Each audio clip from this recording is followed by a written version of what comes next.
Bonjour à tous, voici la suite du cours sur les généralités sur les suites. Nous allons traiter aujourd'hui la notion de limite d'une suite. Pour ceci, nous allons d'abord aller regarder ce qu'est une suite convergente. Avec un exemple, une suite définie sur n étoiles. Je vous rappelle que n étoiles, c'est l'ensemble des entiers naturels non nuls, donc tous les entiers positifs, sauf 0. Elle est définie par un est égal à 2n plus 1 sur n. On en fait un tableau de valeurs. Pour ceci, je vous invite à retrouver les tutos que je vous ai partagés lundi sur l'utilisation de la calculatrice. La calculatrice vous permet d'obtenir ce tableau facilement, rapidement. On se rend compte ici que plus n devient grand, alors on est allé jusqu'à 500, mais on aurait pu aller plus loin, plus les valeurs de un vont s'approcher de 2. On dit que plus n devient grand, plus les termes de la suite semblent se rapprocher de 2. Dans ce cas-là, la suite converge vers 2. Cela suit une règle de notation, limite. Le lim ici, c'est pour la limite.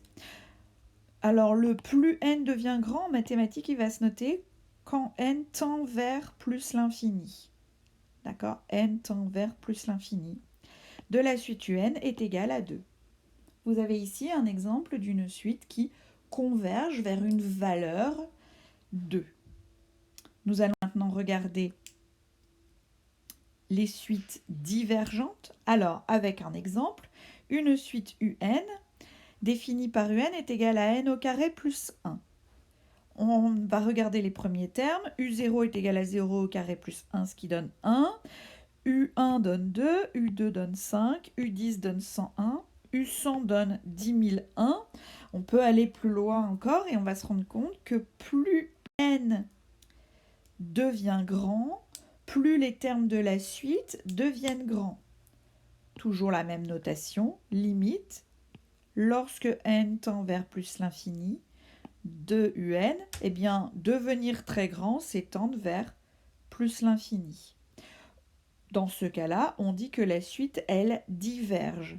D'accord ? Parce qu'ici, on ne tend pas vers une valeur réelle. Un autre exemple, une suite Vn, cette fois-ci définie par Vn plus 1 est égal à moins 1 puissance n Vn, avec le premier terme V0 égal à 2. Eh bien, V1, ça sera moins 1 puissance 0 V0, ce qui donnera 2.